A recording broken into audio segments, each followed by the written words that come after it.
Chers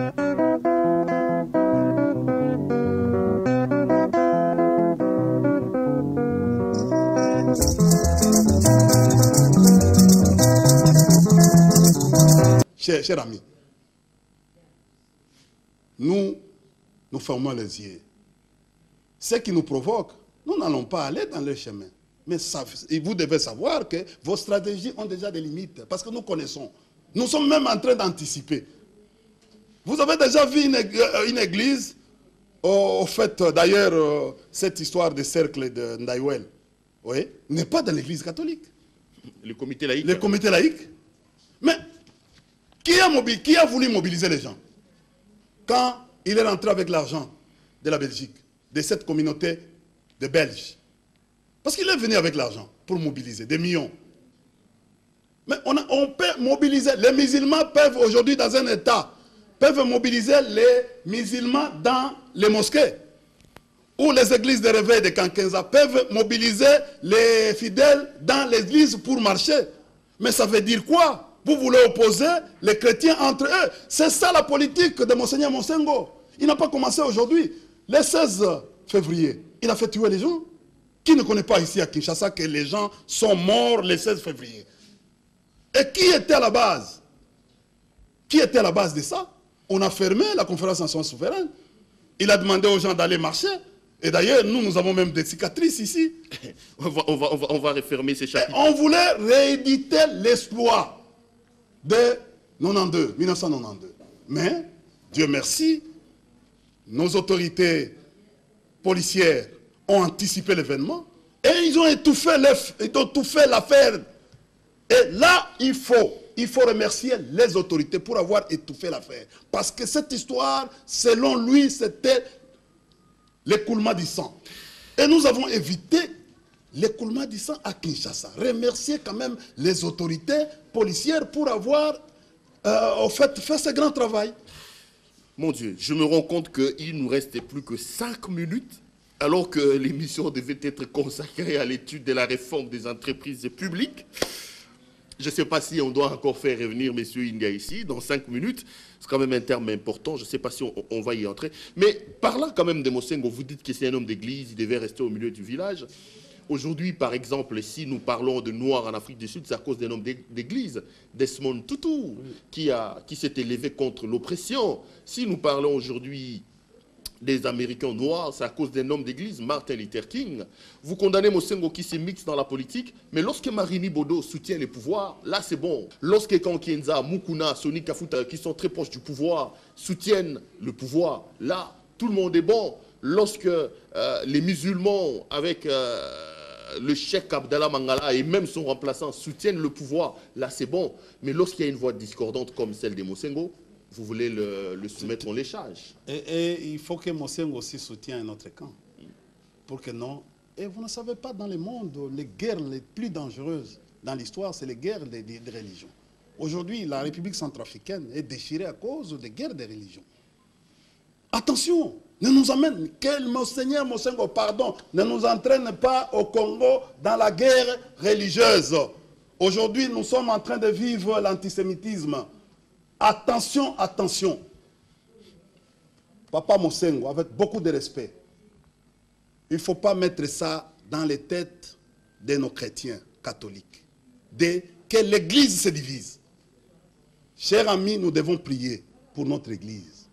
Parce qu'il s'agit de notre Église. Et nous avons besoin de respecter cette Église. Ah, vous n'êtes pas musulman vous-même? Moi, je ne suis pas musulman, je suis chrétien catholique. Ok. Je suis baptisé catholique. Je viens d'une famille musulmane et je suis catholique. Parce qu'il n'y avait pas, à cette époque, il n'y avait pas des églises et des écoles musulmanes. J'étais obligé d'aller à l'internat catholique et mon père, qui était un grand chef musulman, bon, pour des raisons d'études, il m'a permis et je suis entré dans l'église à l'âge requis. Donc, je suis là comme catholique. Et c'est comme ça. Mais qu'on ne nous entraîne pas. Nous sommes en train de vivre l'Afrique, en fait, l'Égypte et les autres sont en train de vivre avec cette histoire des Coptes. Vivent des scènes. Ah, il faut faire très attention. Aujourd'hui, cette communauté internationale qui a créé cette guerre, religieuse en Centrafrique est incapable de pouvoir mettre fin à cette guerre. Attention que ça arrive ici chez nous. Et déjà, nous sommes en train de vivre déjà des envahissements au nord, dans la partie Graben. Faites attention avec ça. J'ai vécu moi-même en République centrafricaine et je connais cette expérience. Je suis allé faire ces études-là, je connais bien. Faisons très attention.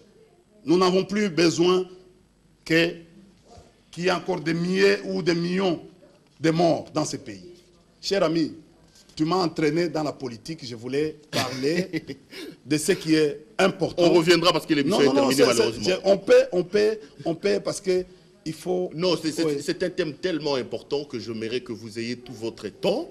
Je vais discuter avec mes équipes. On a fait 2 émissions tout en promettant à nos téléspectateurs, j'y revenir. Mais bon, la question de la médiocrité, la question des inondations, tout ça nous même 2 ou 3 minutes pour donner une idée sur en fait cette réforme. On a encore 2 minutes. Hubert Chipukana, malheureusement, il me signale qu'on est arrivé vers la fin de cette émission. Vous allez revenir, M. India. Oui, c'est important parce que la réforme a tellement échoué. Il a tellement échoué. Aujourd'hui... Une réforme menée par le ministre... voilà encore la même. Je dis, non, la réforme a échoué, cher ami. Il faut avoir l'audace. Et nous sommes en train de faire une autre technique pour dire que est-ce qu'il y a moyen de revenir sur la loi 078. Une autre preuve de médiocrité. Nous mettons des lois et des réformes qui n'avancent pas. Quel est le travail des parlementaires? Quel est le travail des scientifiques? C'est de déceler les failles. De déceler les failles. Tu es en train de vivre aujourd'hui la gestion au quotidien et maintenant l'affaire des ministres et des PCA qui se confondent par exemple avec les directeurs généraux, la direction générale. Bon, puisque vous avez 2 minutes pour en parler, dans la réforme des entreprises publiques, M. India, quelle est la priorité? Qu'est-ce qu'il faut changer prioritairement? Les redressements, la viabilité. Il faut viabiliser les entreprises publiques. Ça nous a été demandé dans la réforme. Il faut que chaque entreprise fasse un plan de redressement. Ça a été dit, lettre des politiques. Mais aujourd'hui, quand vous regardez ce qui se passe dans les... Mais chaque ministre s'attribue une entreprise. Et vous êtes en train de voir, les PCA deviennent gestionnaires. Les DG, c'est-à-dire, les réformes ici est porteur des gerbes des conflits entre les acteurs qui doivent participer à une réforme. Les DG et les DGA, les textes ne sont pas clairs. Ne sont pas clairs. C'est-à-dire, on met, les DGA n'attendent que la mort du DG ou le déplacement pour émettre ses avis. C'est ça qu'on a. Voilà comment. Il n'y a pas une mesure de collaboration entre les DG et les DGA. Et vous allez aller dans toutes les entreprises, poser des questions aux DGA, ils vont vous dire qu'ils sont malheureux. Ils doivent veiller. C'est la même situation aussi, semble, avec les vice-ministres, tout ça. Je dis ceci. Il faut. Vous savez, la réforme qui a réussi, c'est la réforme de l'armée. Ah, l'armée. Non, ces gens qui ont fait ces textes, ils sont extraordinaires. Avec la réforme ici, mise en conditionnement et mise en œuvre. Avec les zones militaires, tout ça. Beaucoup pensaient que non, il y aura chevauchement. Mais on a réglé la question. Un chef d'état-major, par exemple, qui a les forces terrestres, il prépare la nourriture, c'est-à-dire il prépare l'entraînement des militaires et il le met à la disposition du commandant des opérations, par exemple, Tango Fort, pour l'exécution. Voilà comment la collaboration se fait à ce niveau. Mais ici, chez nous, vous allez voir, commandant, par exemple, il est général. Par exemple, première zone, il a son adjoint qui est en charge, par exemple, de la logistique. Il y a l'autre qui est en charge des renseignements. Voilà comment on a fait le travail. Mais pour la réforme des entreprises publiques, mais on nous a mis des trucs du genre pour aller là-bas, pour permettre à ce que les entreprises n'évoluent pas. Vous êtes en train de voir ce qui se passe à l'ONATRA. Parfois, ce sont les agents en fait, qui se transforment à des décideurs. Vous voyez dans toutes les entreprises. Regardez à l'OCC, vous avez vu les ministres qui appellent les mandataires de venir harmoniser pour une mise en place. Or, c'est un acte, la mise en place, c'est un acte d'un gestionnaire. Ce n'est pas un acte d'un ministre. Les ministres... Mais quand les ministres constatent, par exemple, dans les cas de l'OCC, qu'il y a un tribalisme, il n'y a que déjà les ressortissants d'une certaine région. Finalement, il doit faire ses observations. Et si, cher ami, on peut réussir à mettre des gens comme ça dans les cadres tribal, nous sommes dans ce sont des entreprises publiques, c'est d'abord la qualité. Cher ami, le jour où nous allons traiter ce thème-là est important, est extrêmement important. C'est un thème extrêmement important parce que d'ici 5 à 10 ans, il n'y aura aucune entreprise congolaise qui doit être souscrite à une bourse africaine. C'est bien, c'est beau bien. Moi, j'ai eu une expérience. Regardez l'OGFM. Regardez l'OGFM. Non, un petit exemple. Pas là-bas, c'est une non, attention. Très mauvaise expérience avec qui, quoi, vous êtes en Je ne voulais pas vous amener là-bas, on en parlera. Non, je vais vous dire. La réforme. Vous avez eu une très mauvaise expérience à l'OGFM. Non, c'est... Et vous l'avez laissé en lambeau. Non. Avec trop de problèmes. Excusez, je vais te dire une chose. Convention collective ne permet pas aux gestionnaires, la convention collective est en inadéquation avec les lois, par exemple, les statuts de l'entreprise. Vous allez trouver qu'un agent qui est retraité à l'OGFM continue à toucher son salaire, normalement, comme s'il était en train, il était en train de travailler. Ce n'est pas possible. Quand vous êtes retraité, vous allez directement, c'est une masse là, énorme salariale. Tu sais, la plupart des retraités sont des grands directeurs. C'est une masse salariale importante. Mais comment on peut continuer à payer les retraités qui ne travaillent, qui ne prestent plus? C'est comme ça que vous m'avez vu à un certain moment, j'étais en train de lutter pour qu'on paye, qu'on s'acquitte à l'INSS, de manière à ce que ces agents-là aillent toucher leur salaire. Ils peuvent rester avec d'autres avantages comme hospitalisation et autres. Pas toucher les salaires chaque mois. Et quel salaire? De 4, 3, 5 000 $ par mois. Mais là, vous créez, vous êtes en train de toucher à l'entreprise. Comment l'entreprise va se réveiller au moment où il y a des trucs comme ça?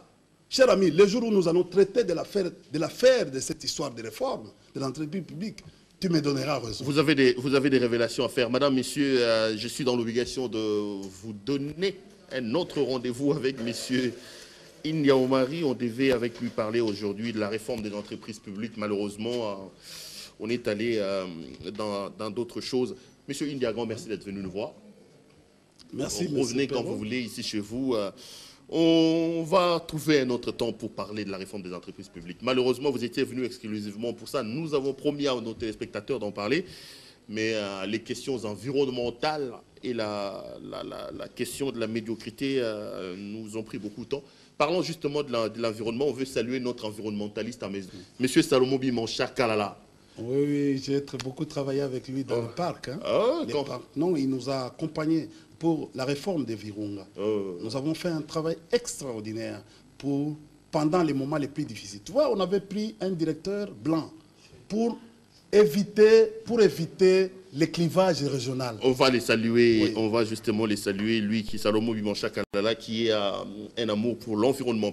Madame, Messieurs, cette émission est complètement terminée. Grand merci à vous qui nous avez suivis et merci également à l'équipe technique qui a fait un grand travail pour nous permettre d'entrer en contact avec vous. Je pense à Serge Kabongo, l'homme qui était un peu au four et au moulin. Hervé Kingombe, les collaborateurs il comprendra de quoi je suis en train de parler. Salut également à Hubert Chipukala qui était à la coordination, supervision, réalisation de cette émission. Le barbu, Guélor et Popo, les très turbulents, étaient également là pour nous soutenir. Je vous retrouve la semaine prochaine à la même heure sur la même chaîne. Bonsoir et grand merci à vous de nous avoir suivis. Monsieur India, merci d'être venu nous voir.